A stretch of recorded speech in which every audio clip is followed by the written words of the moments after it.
The director of Russia's Federal Security Service, the FSB, Alexander Bortnikov, said on Tuesday that the US, UK and Ukraine were behind the Moscow concert hall attack that killed at least 139 people on Friday. Despite repeated claims of responsibility by Islamic State and repeated claims by the West that Islamic State was behind this is the claim which comes from the Russian FSB. Now, Russian president has also insisted on an alleged Ukrainian involvement here. No proof has been provided for these claims. Then why is Russia insisting that there was a Western hand behind those attacks? What is the FSB basing its remarks on? To discuss matters further, we're being joined by Dr. Gilbert Doctorow. Always a pleasure speaking with you, sir. He's a political analyst, professional Russia watcher, author and historian, joining us from Brussels. So I want to get to it immediately. An IS affiliate claimed it carried out the attack on Moscow. A US intelligence report said that it had information confirming the group was responsible. French President Emmanuel Macron said France also has intelligence pointing to an IS entity as responsible for the attack. And Ukraine obviously has claimed that it has no involvement in this. Why is Mr. Putin insisting on an alleged Ukrainian involvement? Why is the FSB saying that US, UK and Ukraine were involved here as well? First, I'd like to explain that Mr. Bortnikov is not a public figure on Russian television. He sits behind his desk at the FSB, unlike his counterpart in the International Intelligence Agency Service of Russia, that is Mr. Naryshkin, who we see on television quite often. Mr. Bortnikov sits in his office. And for him to have come and taken an interview with a state television journalist, Pavel Zarubin, was extraordinary. What he said was still more extraordinary. And it's amazing that major international media have not picked up on this. I'm very pleased that you have. The fact is that Mr. Bortnikov is a close associate of Mr. Putin. He has been in that position as head of the FSB for 15 years. And it is unthinkable that he would say what he said yesterday without the approval of his boss. Now, what does this mean and why is this remarkable? Because going back 2 years to the bombing of the Nord Stream pipelines, which was the most spectacular act of terrorism against civilian global infrastructure in 50 years, the Russians said nothing about. They didn't point a finger at anyone. There was innuendo. The United States was involved. Britain was involved. Other countries, but never a direct accusation. What we had yesterday was a direct accusation. At the same time, Mr. Bortnikov explained. He was very, very calm.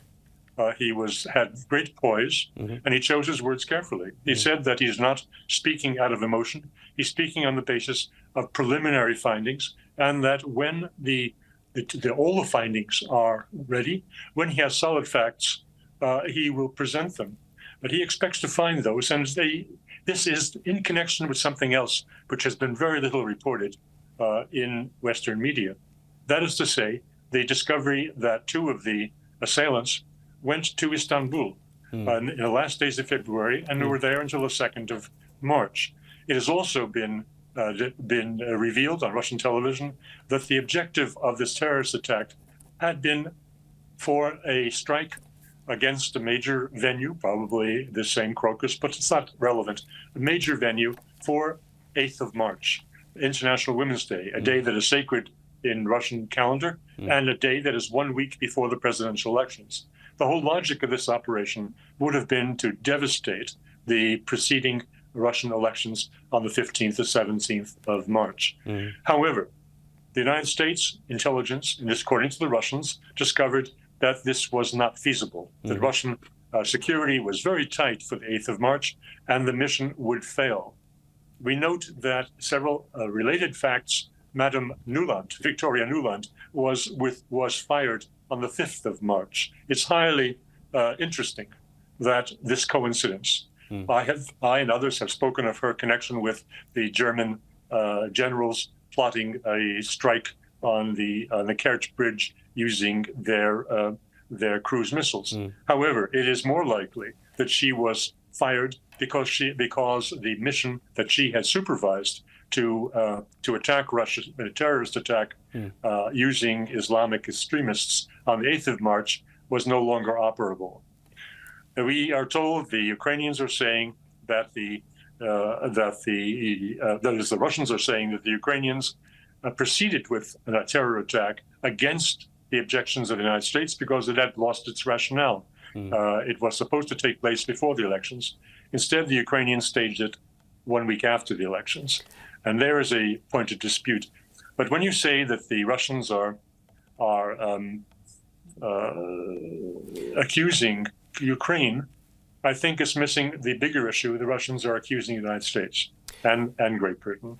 And that puts us in a situation as critical as we were in the worst days of the Cuban Missile Crisis. Dr. Doctorow, I just want to come in here. Now, essentially, what you've made a lot of major points here. The attack was essentially aimed to kind of throw off the Russian elections, which were scheduled from the 15th to the 17th of March, where President Putin was expected to win, and there was no doubt on that. But this was essentially planned for the 8th of March, Women's Day, an important day in Russia. And since they were unable to execute it then, Ukraine did not have enough. That's what you're claiming, that Ukraine was wanting to go ahead with it still. It did not have the blessing of the US, and they continued with it and went ahead with it after the elections. There are a lot of claims here. As far as Mr. Bortnikov coming out and making these claims, somebody who doesn't come in the public, I understand that aspect. Is there something more substantial to put all of this together, or to use as proof as of now, or just the fact that they were heading into Ukraine? I'm talking about the 4 gunmen who were detained in Bryansk while they were en route to Ukraine. Is that the only bit of solid evidence we have at the moment to suggest a Ukrainian involvement? That's precisely so. And Mr. Bortnikov was not beating around the bush. He said precisely what you have said. They are working on expanding further the information leads they have now on the connections with ISIS in Istanbul, on the timing of the American warning that to Russia that a terrorist attack could take place. Let's remember, that was on the 7th of March. That's to say, 2 days after Victoria Nuland was fired, and 1 day before the planned execution of the terrorist attack in Moscow. So the bits and pieces, the dots are falling into place. I repeat that Mr. Bortnikov would never dare to say what he said yesterday without the blessing of Mr. Putin, and Mr. Putin has always been a very cautious player. Mr. Doctorow, I also wanted to get your thoughts on this. Now, Lukashenko from Belarus, he had mentioned that they were trying to escape to Ukraine because Belarus, their border security wasn't one that they could have been able to infiltrate, and they inevitably chose to go towards Ukraine. There is another interesting aspect here. When you talk about the getaway plan for these gunmen, there are not 2 nations, but 3 nations which are in immediate vicinity. There is Belarus, which is right in the line of escape. Then there is Ukraine, where they eventually were trying to head towards, because Bryansk is, if you look at the map, it is diagonally towards Ukraine. And if they were caught in Bryansk, that means their getaway plan was clear to go towards Ukraine. They did not take a detour later on. There is also Latvia, which also could have been an option for them to get away. And Latvia and Russia, they share about a border which is somewhere 280, 290 kilometers. And it is not very well supported. It is not very well built. Half of it, nearly 50 kilometers, doesn't even have a barricade over there. And over 150 kilometers is yet to be developed properly. Wasn't that an easier way to get away from? Wasn't that an easier option for them, given the fact that there is lesser security in the borders, since they refuse to go towards Belarus? Latvia, of course, being a NATO nation, would have complicated it far beyond belief. But do you think Latvia was an option for the getaway? There are many unanswered questions. One of which hardly ever is raised is what would await these terrorists when they cross the Ukrainian border. It's assumed they would be treated like heroes. I think it's more likely they would have been shot dead on the spot to eliminate all sources of information. If they went to Latvia, it's not clear what would happen. They could very well be held in custody. And that's the last thing that the plotters wanted, that is, the foreign plotters wanted, was for these people to be alive and well and able to talk to the Russians. So there is a drawback here. But I'd like to call attention to something that is otherwise not noted in our coverage. That is the nature of the escape plan. It would have been logical, more logical in a way, for these assailants to have disappeared into the Russian metro. They would be anonymous. They would be very hard to track. But that's not what happened. Instead, they got onto the same white Renault car that brought them from about 6 kilometers away from where they were lodging to the Crocus venue. They got back in that car. The emphasis in the whole escape was on speed, to do with blinding speed, so that the Russians wouldn't catch up with what was happening until these assailants crossed the frontier into Ukraine.